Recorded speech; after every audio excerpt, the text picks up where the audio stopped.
Hola, ¿qué tal? ¿Cómo están? Espero que estén teniendo un excelente fin de semana.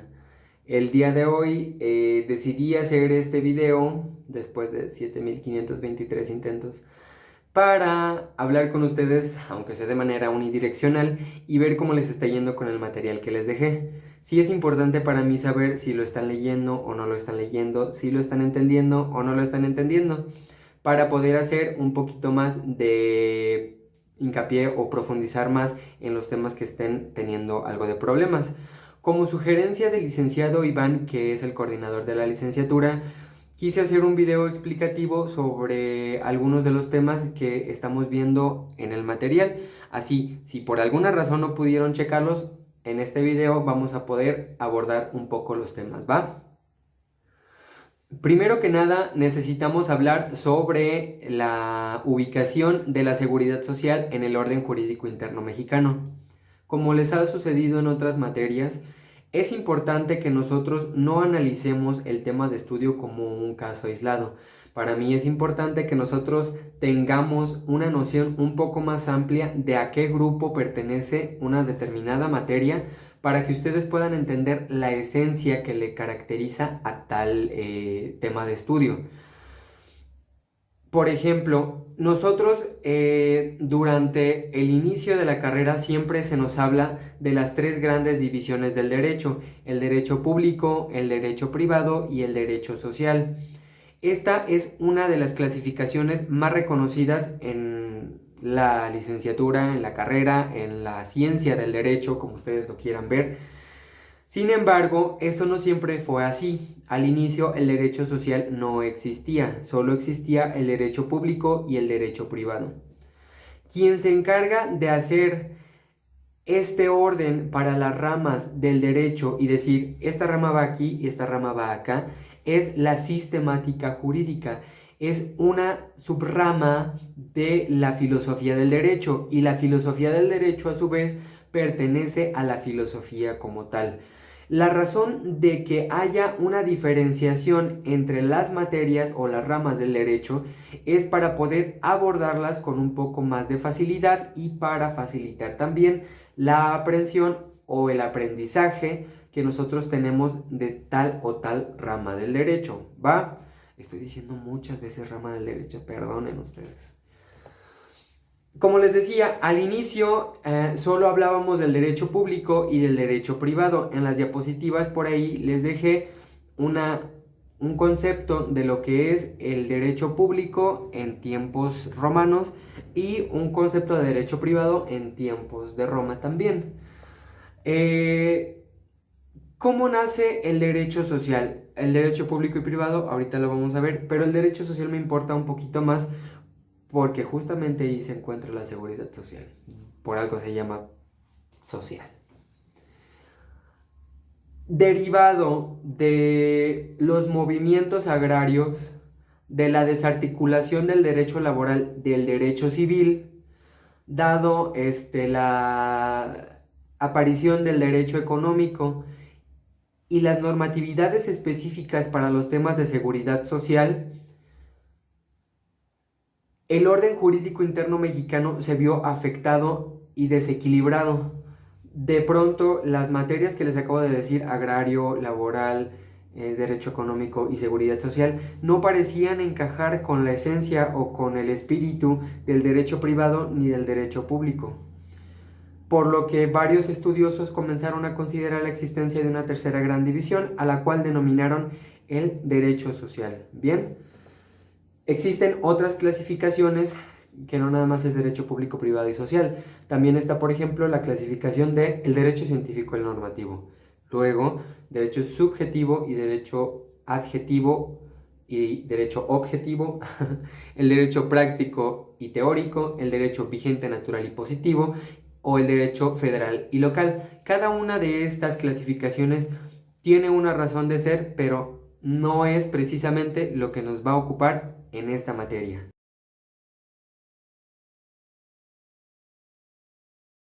Durante el tema 2, que sería derecho público, ahora sí vamos a ver un concepto del derecho público. Ustedes ya lo tienen que saber, siempre lo tienen que ver casi al inicio de cualquier materia, porque siempre nos hacen ubicar y clasificar al derecho. Vamos a leer las dos definiciones que coloqué en la diapositiva. La más amplia y que es un poco más compleja dice lo siguiente: se compone del conjunto de normas jurídicas que regulan el ejercicio de la autoridad estatal. Aquí vamos a hacer una pausa. Esto significa que el derecho público va a poder analizar, estudiar y regular todas las actividades que hace el Estado en su calidad de Estado, ¿va? Determinando y creando al órgano competente para ejercitarla. No solo va a analizar su propia actuación, también va a generar los organismos necesarios para poder someter a proceso en situaciones que así lo requieran. El contenido posible de sus actos de autoridad estatal y el procedimiento mediante el cual dichos actos deberían establecerse o realizarse. Esto significa que no solamente va a crear las normas o los organismos, también va a establecer supuestos jurídicos que indiquen o creen directrices para para las autoridades gubernamentales sobre cómo deben conducirse, y en su caso también va a crear el procedimiento, es decir, la parte adjetiva, para indicar qué pasaría si uno de los órganos de autoridad o si algún funcionario público realiza un acto de autoridad ilegal. Una definición un poco más pequeña dice: puede definirse como el conjunto de normas que regulan las actividades del Estado y las actividades de éste con los particulares. Esta es la que más nos queda claro a veces durante la carrera, y es que el derecho público siempre se va a encargar de regular sus propias actividades, pero también las actividades que tiene con los particulares. Si nosotros hablamos del derecho público en sus orígenes, vamos a encontrar una clasificación del derecho público específica. Esta se dividía en derecho sacro, en derecho de los sacerdotes y en el derecho de los magistrados. El sacro se refería al culto de los dioses y a sus diversos ritos y sacrificios. El de los sacerdotes se refería a la organización de sus funciones y prerrogativas. Mientras que el magistratus o el derecho de los magistrados era un poquito más sobre las asambleas populares y del Senado. El objetivo del derecho público en ese entonces se refería al gobierno, la organización y funciones del Estado, así como a sus relaciones con los particulares y las que pudiera mantener con otros estados. Las normas que formaban parte de este derecho no podían ser modificadas por acuerdo entre particulares. Esto se parece mucho al derecho público actual. Entonces no ha habido una gran variación entre el objetivo de entonces al objetivo del derecho público ahora. Entre las ramas que componen al derecho público actualmente se encuentra el derecho constitucional, el derecho administrativo, el derecho penal y el derecho internacional público. Si nosotros prestamos especial atención a cualquiera de esas 4 ramas del derecho público, podemos entender que el concepto y el objetivo cumplen exactamente con las características de la rama específica. Por ejemplo, con el derecho administrativo, si el ayuntamiento de Zamora, por decirlo de alguna forma, quisiera arrendar una oficina para, no sé, colocar alguna de sus dependencias, tendría que celebrar un contrato de arrendamiento con un particular. Entonces ahí el concepto nos está quedando un poquito más claro. Regula las relaciones entre el Estado y los particulares, es decir, el que va a arrendar con el que va a ser el arrendador. En este caso, el arrendador sería el particular y el Estado estaría representado por el ayuntamiento, quien signaría como arrendatario. En este caso, nosotros podemos identificar a las dos partes del concepto. Una mosca. Y en este caso específico estaríamos hablando de la teoría de la doble personalidad del Estado. Búsquenla si no saben lo que es, por favor. Se entiende por derecho privado el conjunto de normas que regulan las relaciones jurídicas entre personas que se encuentran legalmente consideradas en una situación de igualdad, en virtud de que ninguna de ellas actúa en dichas relaciones investida de autoridad estatal. El derecho privado se puede definir como el conjunto de determinaciones jurídicas que regulan las relaciones jurídicas entre los particulares. En este sentido, tampoco considero que debe de haber mucha duda acerca de este concepto. El derecho privado va a regular las relaciones entre dos particulares, siempre y cuando ambos particulares no cuenten con la característica de ser una autoridad estatal o cualquier otro tipo de autoridad. El derecho privado en sus orígenes se dividía en el derecho natural, que se refería a los derechos que todo mundo poseía. Ustedes ya tuvieron que haberlo visto, es incluso una corriente de pensamiento, el derecho o el ius naturalismo. Hablaba sobre el derecho divino, el derecho que Dios le otorgaba al hombre por el simple hecho de ser persona, por ejemplo, el derecho a la vida. También existía el derecho de gentes, el cual tenía en su contenido todas las normas que se aplicaran a los pueblos que no pertenecieran a Roma. En el derecho civil, que sería la tercera división, hacía referencia a la normatividad que aplicaban únicamente a los pueblos romanos. Había una frase que decía iuris proprium civium Romanum, que significa que solo aplicaba para los pueblos que fueran romanos, justamente. El derecho privado en sus orígenes, y ustedes lo van a ver porque también aplica para el derecho privado de ahora, se podían modificar las normas por voluntad de los individuos a quienes estaban dirigidas. En sus orígenes, y esto sí es solo en sus orígenes, emanaba de agrupaciones familiares, es decir, que el derecho privado lo usaban las familias para regular las relaciones entre sí, ¿sí? Dentro de las ramas que le pertenecen al derecho público se encuentran el derecho civil, el derecho mercantil y el derecho internacional privado. El derecho familiar puede caber dentro de esta rama o dentro del derecho público o dentro del derecho social. Ustedes determinarán en dónde pueden ubicarlo, dependiendo de cuál sea su percepción sobre el derecho familiar.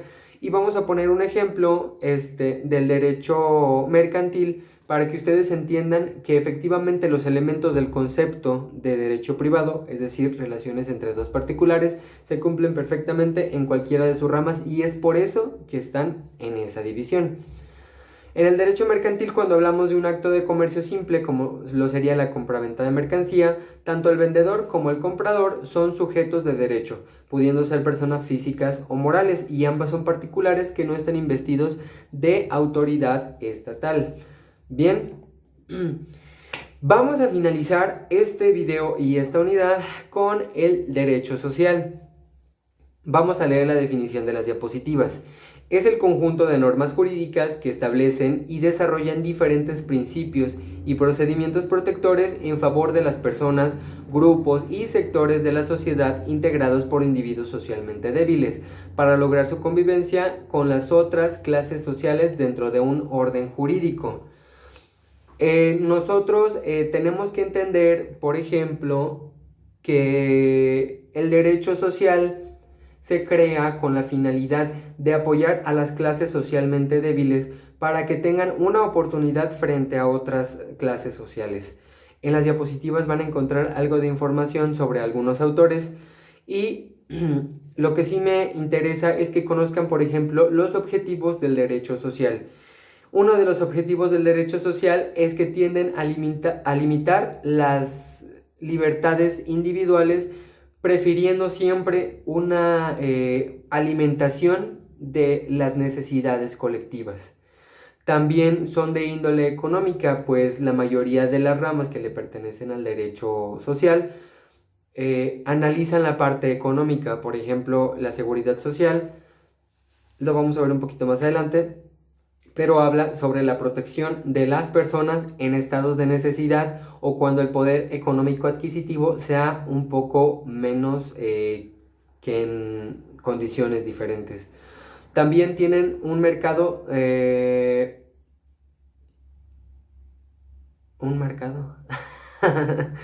marcado carácter protector de los sectores económicamente débiles.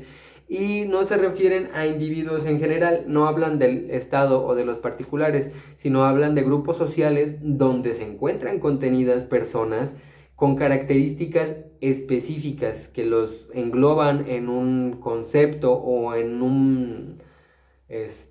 o en una división, y nosotros entendemos a lo que se refieren. Un grupo vulnerable, por ejemplo, sería desempleados, o sería patrones, trabajadores, etcétera, ¿no? Pero ustedes pudieran diferenciarlos, y aunque se habla de un grupo en general, sabemos quiénes pudieran estar incluidos en ese grupo en general. Nosotros encontramos ahí entonces al derecho agrario, al derecho laboral, al derecho económico y finalmente a la seguridad social.